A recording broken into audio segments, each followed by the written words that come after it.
Hello students, good evening. कैसे हो आप लोग? पिछले लेक्चर में हम लोग पढ़ रहे थे इम्पोर्टेंस ऑफ केमिस्ट्री, राइट। जो importance of chemistry, introduction to chemistry, right. Chemistry क्या है, इसकी ब्रांचेस क्या हैं, ये इस चैप्टर का इंट्रोडक्टरी पार्ट था, राइट। तो आज हम इस पार्ट को स्टडी करने जा रहे हैं। यहाँ से आपको मैक्सिमम टाइम्स क्वेश्चंस आते हैं इस चैप्टर में से। These are laws of chemical combinations, laws of chemical combinations, right.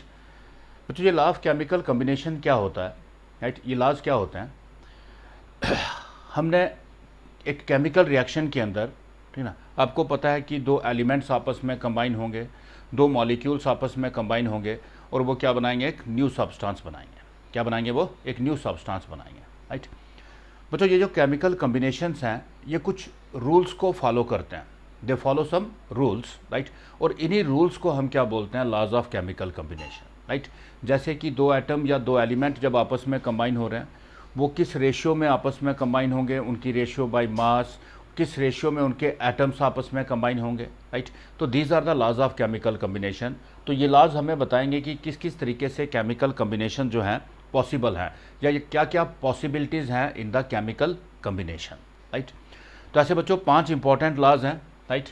इसमें सबसे फर्स्ट वन जो है, it is known as law of conservation of mass, law of conservation of mass.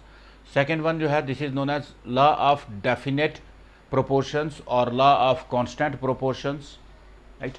Third one जो है, this is known as law of multiple proportions. The fourth one is law of reciprocal proportions and the fifth one is Gay Lussac's law of combining volumes, Gay Lussac's law of combining volumes. तो इन सबको हम detail में study करेंगे, इनके ऊपर किस type के questions possible हैं, ठीक है ना, उनको भी हम थोड़ा सा ध्यान देंगे, उनको भी हम स्टडी करेंगे। तो वन बाय वन स्टडी करते हैं इनको हम। तो सबसे पहला हम स्टडी करेंगे आज लॉ ऑफ कंजर्वेशन ऑफ मास। किसको स्टडी करेंगे? Law of conservation of mass, law of conservation of मास। बच्चों, ये लॉ क्या कहता है? In any change, in any, either it is a physical change or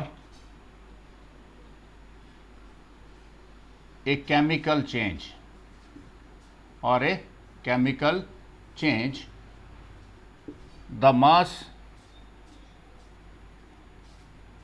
remain conserved, the mass remain conserved, right. Mean जब भी कोई physical change या chemical change हो रही है, राइट, तो जिस सिस्टम के ऊपर और मैटर के ऊपर आप चेंज कर रहे हो, राइट, उसके मास में कोई चेंज नहीं आएगी, राइट। आप इसको ऐसे भी डिफाइन कर सकते हो, मास कैन नाइदर बी क्रिएटेड और destroyed. Matter, the mass can neither be created nor be destroyed during any physical change or chemical change, during any physical change or chemical change. It means कि जब भी कोई physical या chemical change occur हो रही है तो matter के मास में कोई चेंज नहीं आएगी। उसकी फिजिकल स्टेट में आ सकती है, कलर में आ सकती है, ऑर्डर में आ सकती है, बट उसका मास जो है इट विल रिमेन कंजर्व्ड, मास में कोई चेंज नहीं आएगी। आप ऐसे भी डिफाइन कर सकते हो, there is no change, there is no change in mass of matter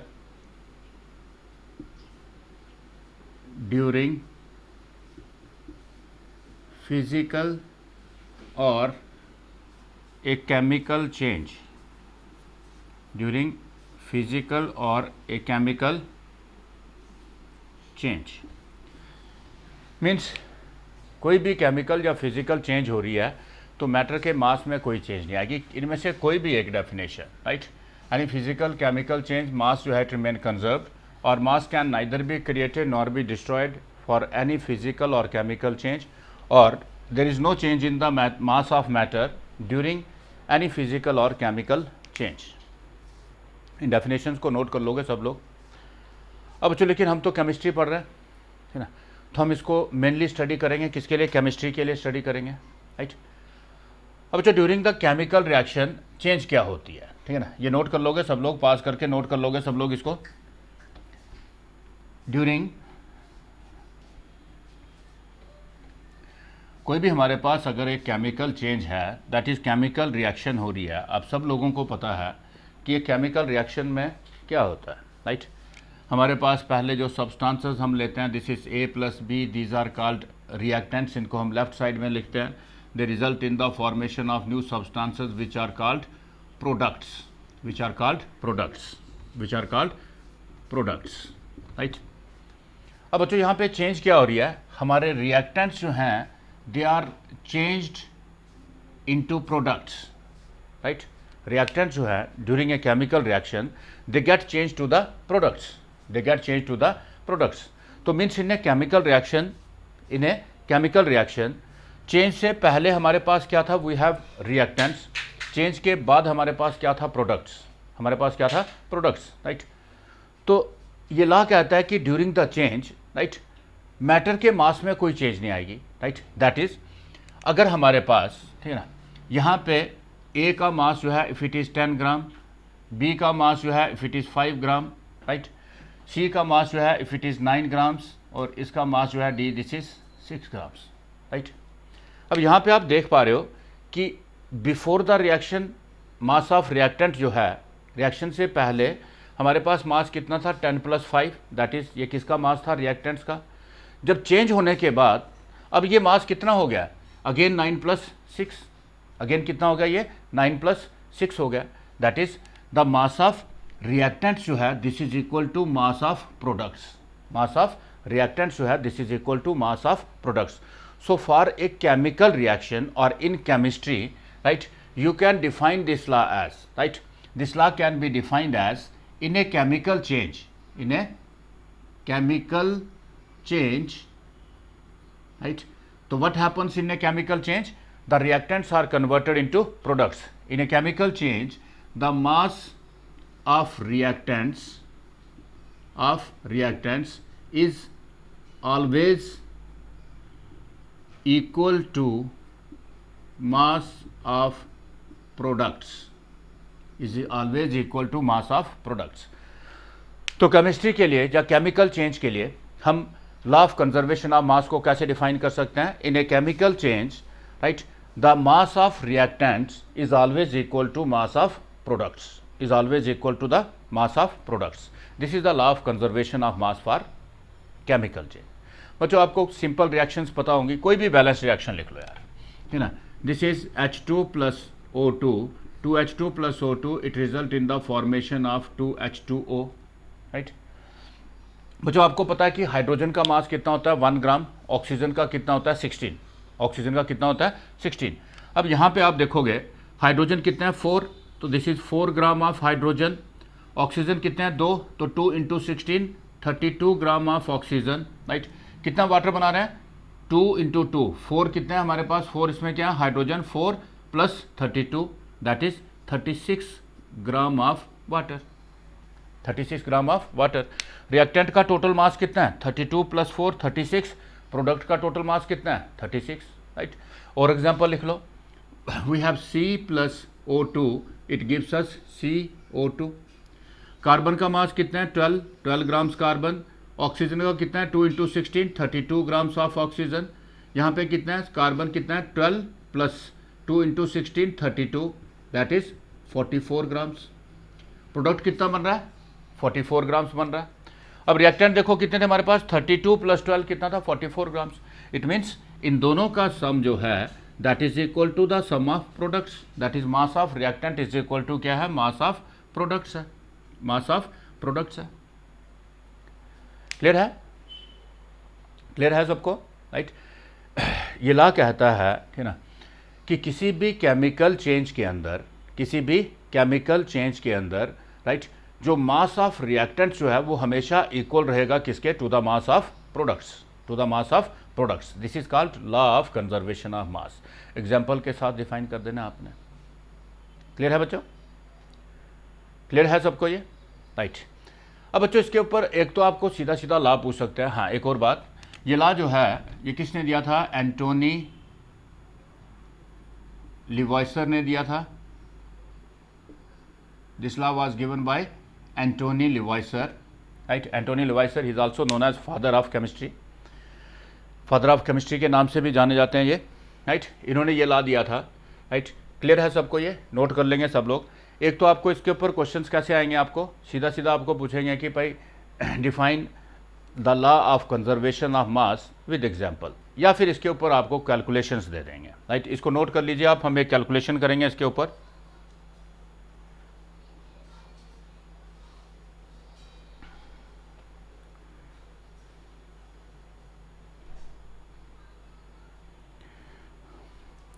कर लिया नोट सबने?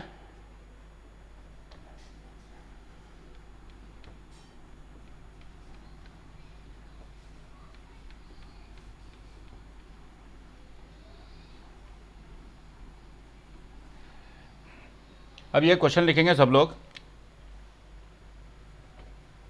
What weight of NaCl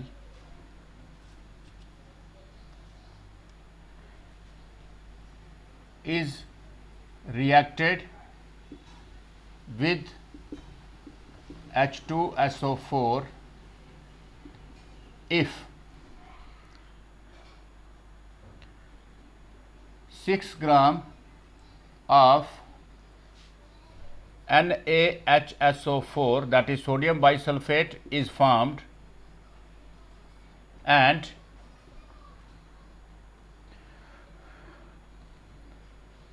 1.825 gram HCl is produced in the reaction.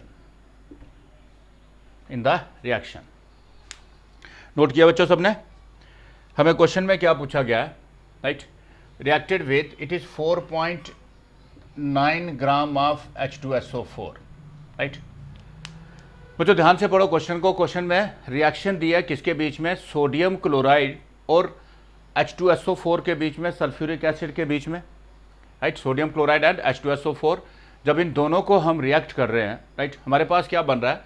ये हमें बोल रहा है कि 6 ग्राम हमारे पास क्या बन रहा है?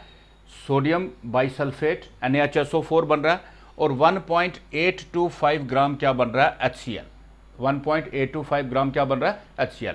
तो हमने ये बताना है कि NaCl का कितना मास इसके साथ रिएक्ट करेगा, तो सबसे पहले हम रिएक्शन को लिखेंगे।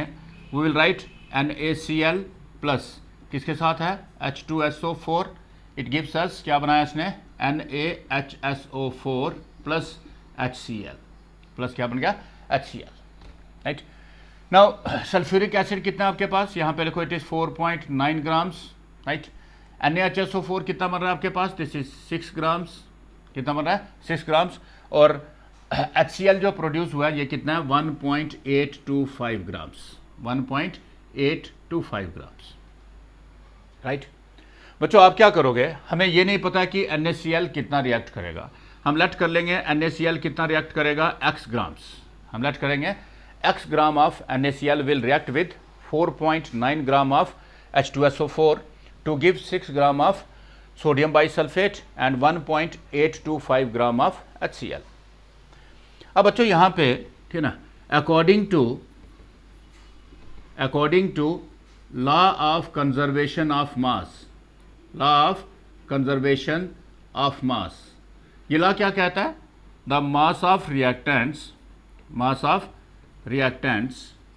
Is equal to the mass of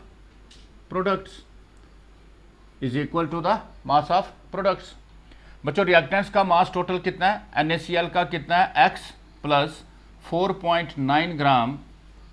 this is equal to कितना आएगा आपके पास? 6 प्लस 1.825, 6 प्लस 1.825, है ना। ये प्रोडक्ट का मास आ गया, ये रिएक्टेंट का आ गया। अब ये इक्वल है तो यहाँ से हम x निकाल सकते हैं। x इज इक्वल टू, इन दोनों को प्लस करेंगे, 7.825, और ये 4.9 ग्राम वहाँ पे जाके क्या हो जाएगा? माइनस हो जाएगा। तो this is 4.9 grams, 4.9 grams, right. अब इसमें से इसको अगर आप माइनस करते हो, we will get sorry, we will get x is equal to, this is 5, this is 5, this is 2, now this is 9, this is 2, 2.925, 2.925, this will be the, ठीक है ना। तो इट मीन्स कि 4.9 ग्राम H2SO4 के साथ कितने ग्राम NaCl रिएक्ट करेगा, 2.925 ग्राम NaCl react करेगा। तो क्या बनेगा, 6 ग्राम NaHSO4 एंड 1.825 ग्राम क्या बन जाएगा हमारे पास, HCl, राइट। इसी टाइप की कैलकुलेशंस होंगी, बिल्कुल सिंपल कैलकुलेशंस होंगी, थोड़ा सा ध्यान से करोगे तो आप इसको आराम से कर सकते हो। क्लियर है स्टूडेंट्स, ये क्लियर है स्टूडेंट्स, ओके, ठीक है ना। तो आप ट्राई करोगे अपनी बुक के अंदर, रिफ्रेशर के अंदर जो कैलकुलेशंस हैं उनको आप प्रैक्टिस करोगे खुद से। तो जहाँ पे आप डिफ़िकल्टी फील करते हो तो आप कमेंट सेक्शन में लिखोगे उसको। चलें आगे चलें, नोट कर लिया सबने ये, okay.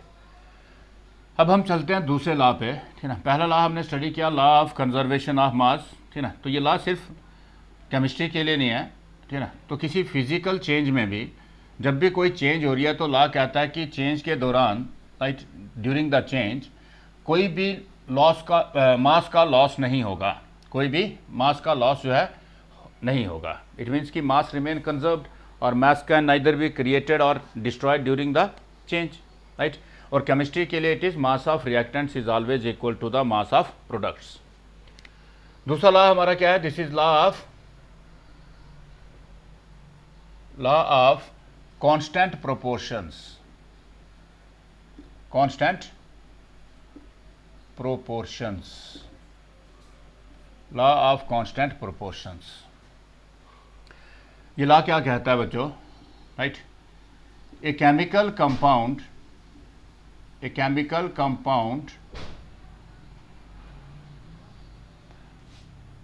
always consist of same elements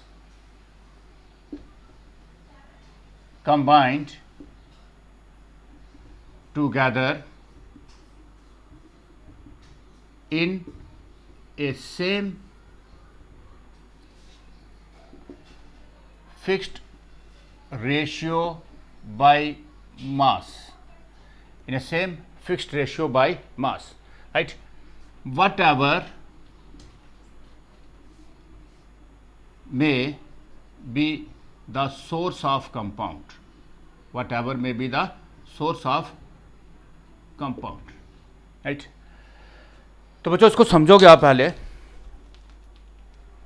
देखो क्या कह रहा है ये, ए chemical compound always consist of same type of elements combined together in a same fixed ratio by mass, whatever may be the source of compound. That is, अगर आपके पास कोई एक केमिकल कंपाउंड है, कोई भी एक कंपाउंड है, उसको आप किसी भी तरीके से उसको आप ऑब्टेन करते हो, राइट, किसी भी तरीके से उसको आप ऑब्टेन करते हो, लेकिन हर एक सैंपल में, ठीक है ना, आपने अलग अलग तरीके से एक कंपाउंड को प्रिपेयर किया है, तो आपको हर एक सैंपल में आपको क्या मिलेगा कि उस कंपाउंड के अंदर सेम टाइप के एलिमेंट्स हैं, तीनों सैंपल के अंदर सेम टाइप के एलिमेंट्स होंगे, और वो उनकी जो आपस में बाई मास रेशियो जो है वो भी क्या होगी, सेम होगी, वो भी क्या होगी, सेम होगी। हम इसको एग्जांपल से स्टडी करते हैं, किससे स्टडी करते हैं, एग्जांपल से।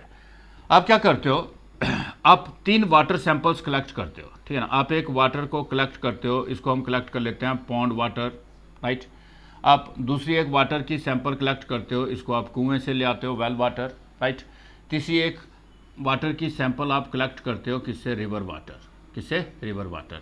है तो पानी, सब में पानी है ना, सब में, राइट। अब बच्चों हम इनको तीनों को जब केमिकल टेस्ट करते हैं, तीनों के अंदर आपको क्या मिलेगा, सबसे पहले कंपोजिशन में आपको क्या मिलेगा, they will consist of hydrogen and oxygen, right.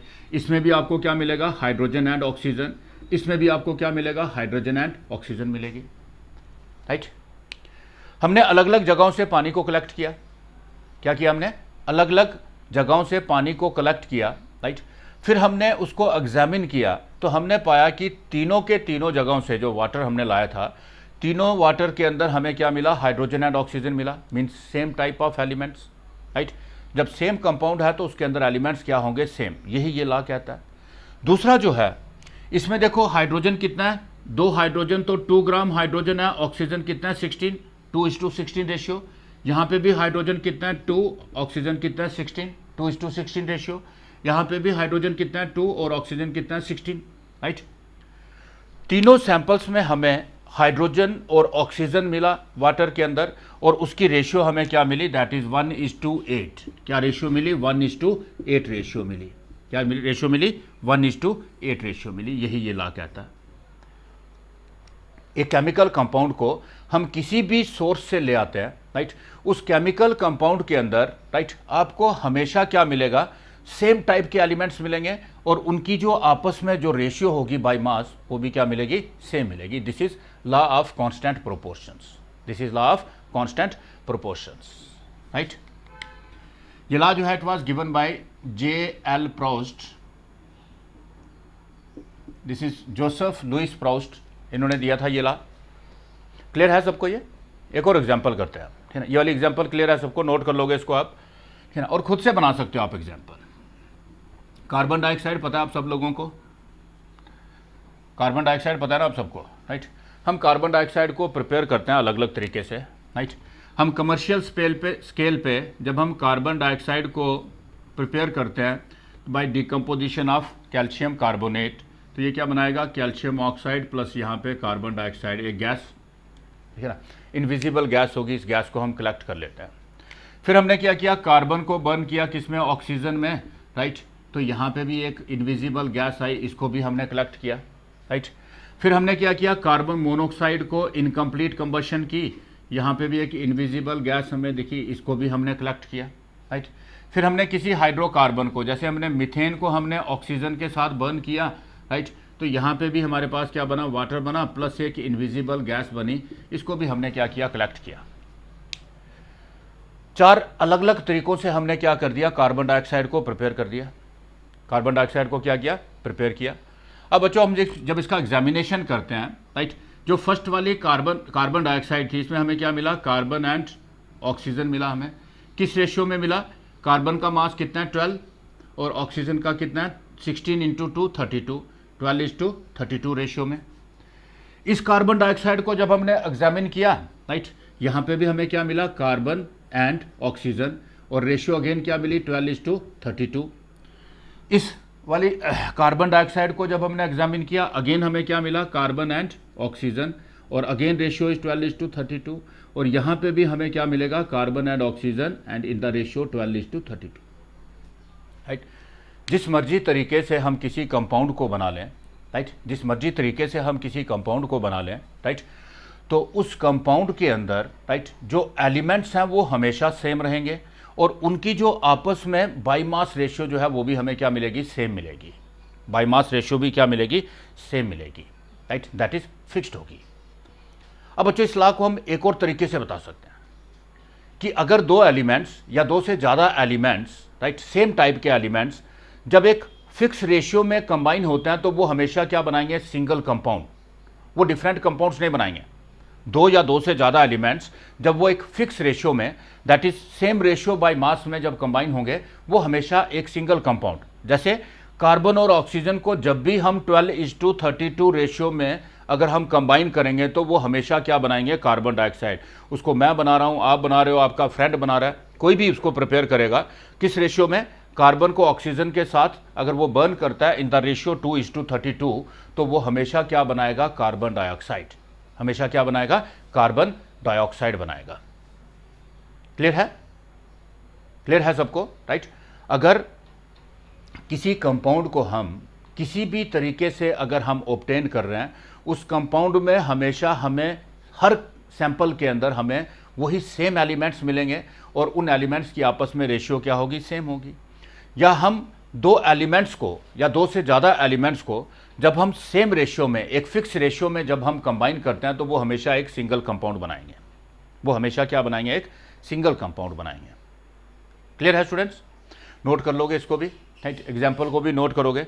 अब इसके ऊपर भी क्वेश्चन आपको कैसे आएगा, या तो सिंपली आपको क्वेश्चन आ गया भाई define the law of constant proportions with example, तो आप इसको ऐसे डिफाइन कर दोगे एग्जाम्पल के साथ, या फिर इस पे ऊपर आपको कुछ न्यूमेरिकल्स आ जाते हैं, इनको हम करते हैं, तो इसको नोट करोगे तब तक आप लोग।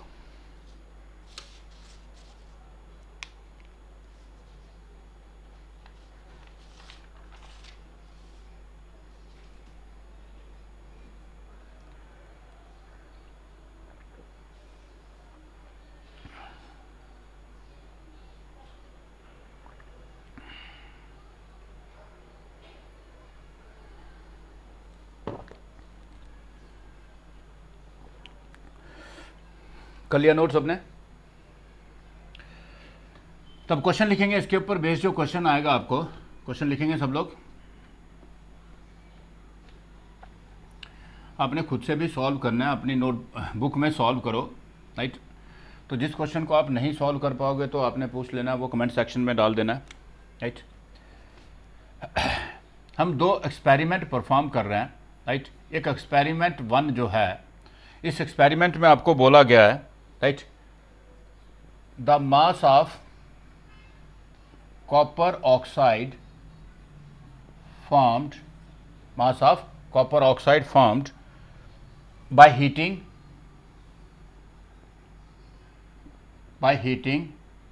2.16 gram of copper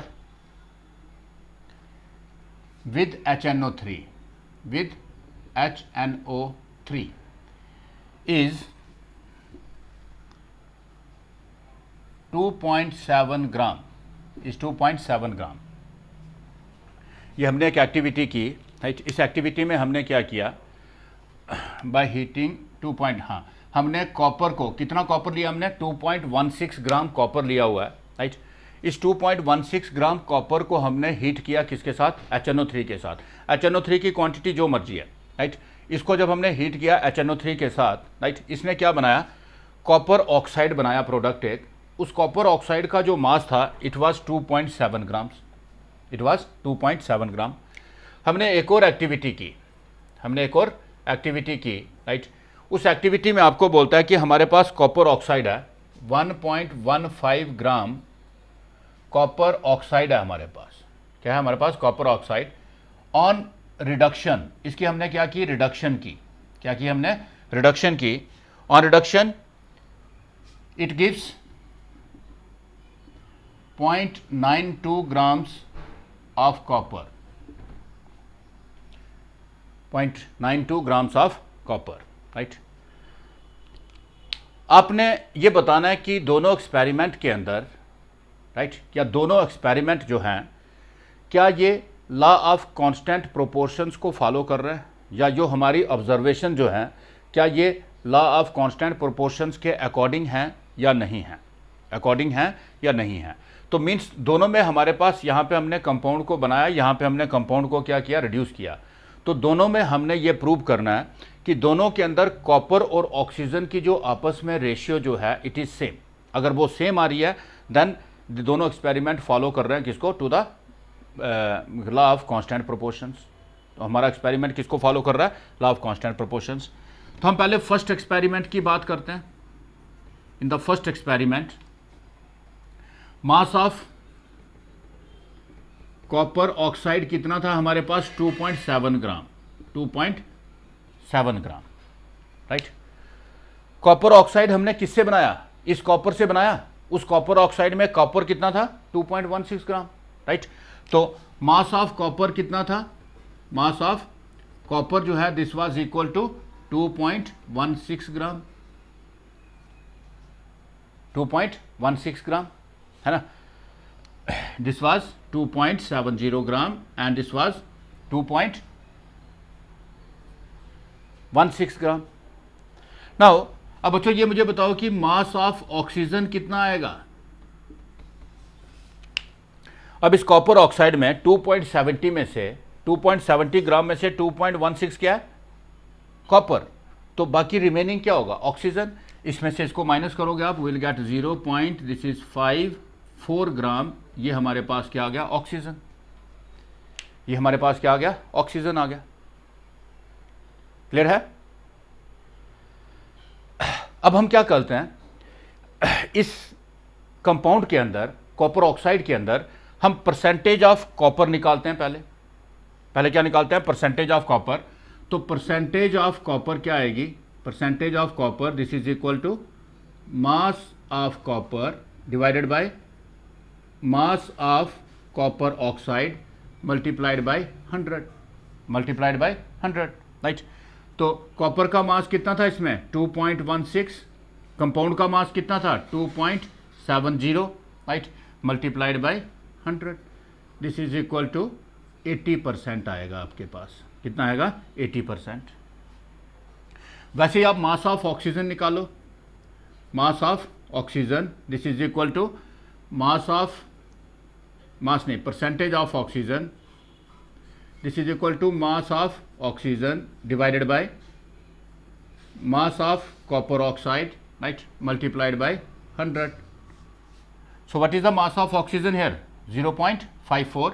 this is equal to 0.54 divided by this is 2.70 multiplied by 100. this will be equal to 20%। ये हमारे पास क्या आएगा? 20%।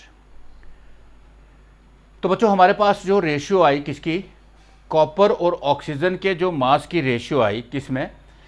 In the first experiment it is 80:20। कितनी आ गई? 80:20 राइट। तो फर्स्ट सैंपल के अंदर, इसको नोट कर लोगे आप लोग कि ये रेशियो हमने कैसे निकाली है, फिर हम दूसरे एक्सपेरिमेंट के निकालेंगे राइट। ये क्लियर है सबको, है ना? हमें क्या बोला गया था कि 2.16 ग्राम कॉपर को हमने रिएक्ट किया एक्सेस ऑफ HNO3 के साथ, तो इसने क्या बनाया? 2.70 gram of copper oxide. 2.70 gram of copper oxide. It means कि ये जो कॉपर ऑक्साइड है इसमें कॉपर कितना है? 2.16 ग्राम है, बाकी रिमेनिंग क्या है इसमें? Oxygen right. तो हमें पता चल गया कि 2.7 ग्राम में 2.16 ग्राम कॉपर है और 0.4 ग्राम क्या है? ऑक्सीजन। दोनों की परसेंटेज निकाल देंगे हम। तो परसेंटेज ऑफ कॉपर कितनी आ गई हमारे पास? This is 80%। Percentage of oxygen कितनी आ गई हमारे पास? 20%। क्लियर है बच्चों?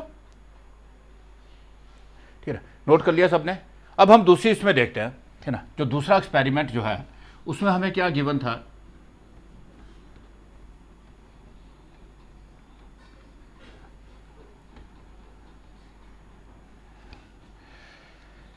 इसमें हमारे पास कितना था? मास ऑफ कॉपर ऑक्साइड हमारे पास कितना है? 1.15 ग्राम राइट। अब मास ऑफ कॉपर इसमें कितना आया हमारे पास? इसको रिडक्शन की, ये कॉपर मिला हमें, तो दिस इज 0.92 ग्राम्स राइट। तो बच्चों मास ऑफ ऑक्सीजन कितना होगा? मास ऑफ ऑक्सीजन जो है that is equal to 1.15 minus 0.92, यही होगा। That is equal to 0.23 grams. 0.23 grams. Clear है? अब अगेन हम क्या करेंगे? इसमें पहले परसेंटेज ऑफ कॉपर निकालेंगे। परसेंटेज ऑफ कॉपर क्या आएगी?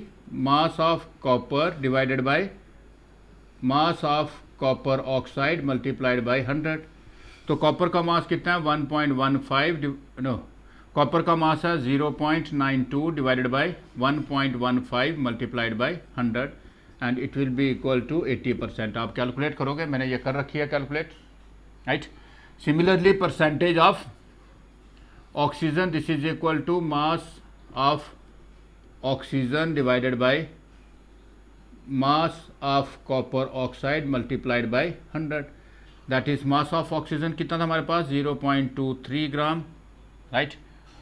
0.23 upon 1.15 multiplied by 100। This is equal to क्या आएगी? 20%। दिस इज इक्वल टू क्या आएगी? 20%। ठीक है बच्चों?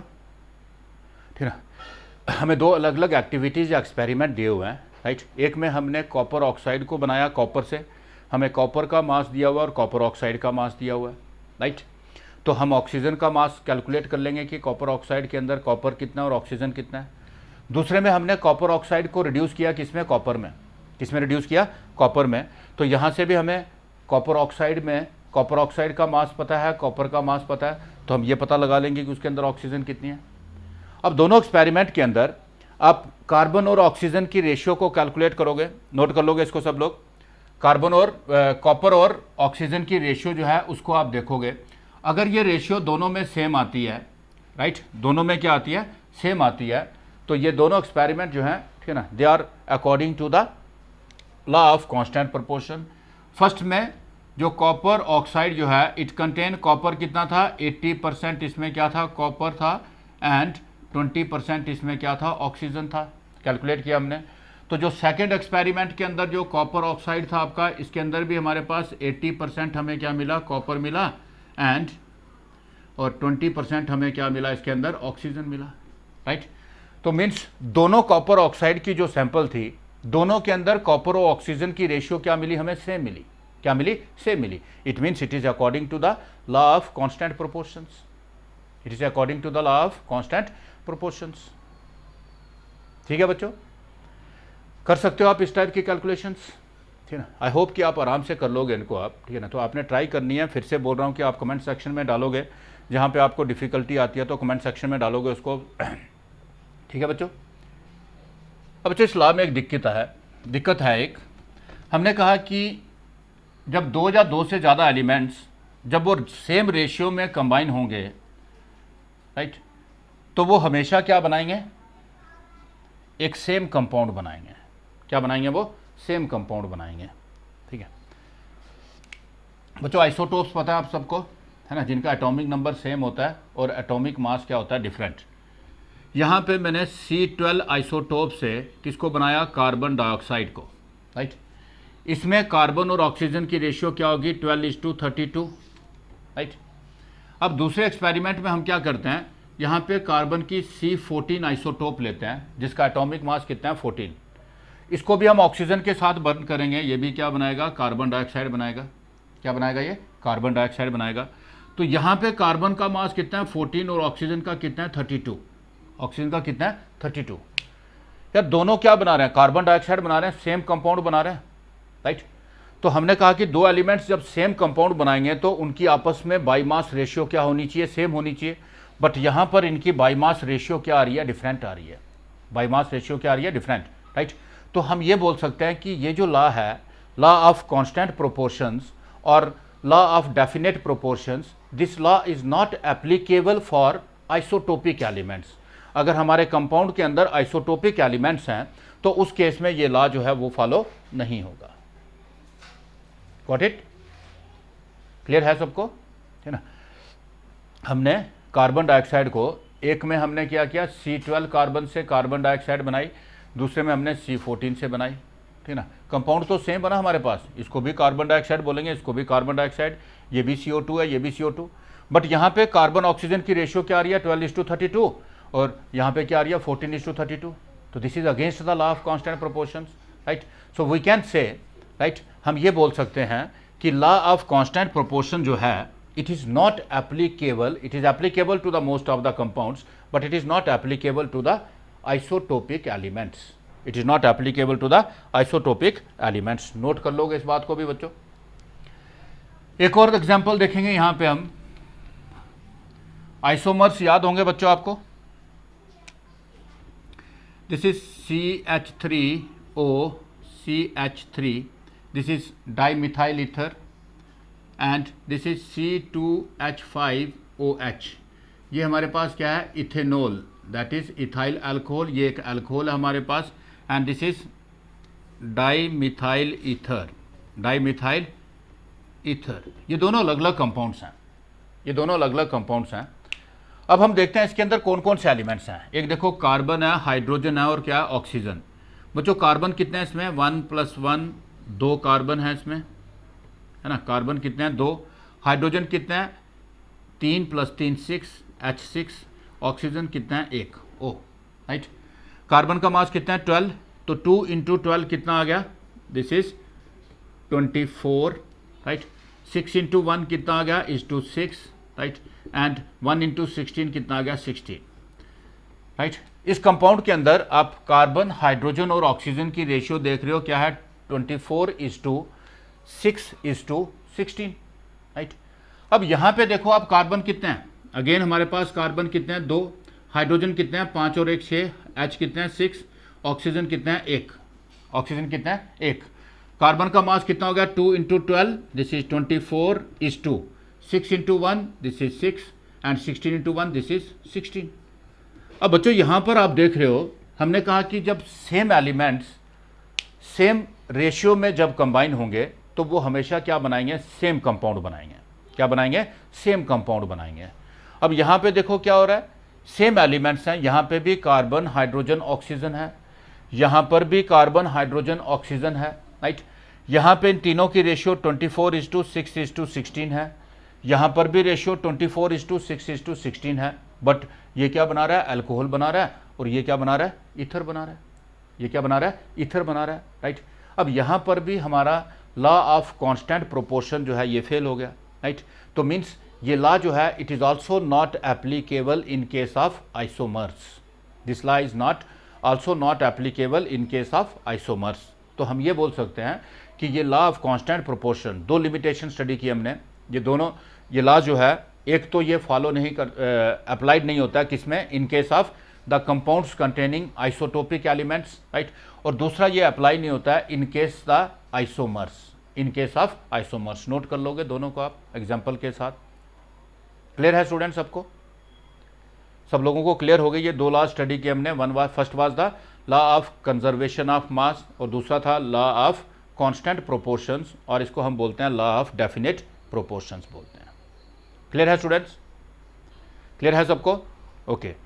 तो आज के लेक्चर में हम इसको यहीं पे क्लोज करते हैं, राइट, क्योंकि ज़्यादा बड़ा हो जाएगा लेक्चर। तो नेक्स्ट लेक्चर में हम बचे हुए 3 लॉज जो हैं इनको स्टडी करेंगे हम, राइट। और बच्चों आप प्रैक्टिस करोगे, खुद से प्रैक्टिस करोगे, और अगेन मैं बोल रहा हूँ कि नोट्स भी आप खुद से बनाओगे। ये PDF नोट्स जो है मैं आपको ये सेंड करूँगा, इसको मैं डिस्क्रिप्शन में डाल दूँगा, लिंक डाल दूँगा इसके लिए, राइट। लेकिन आप नोट्स को खुद से प्रिपेयर करो, ठीक है बच्चों। Okay, thank you, bye.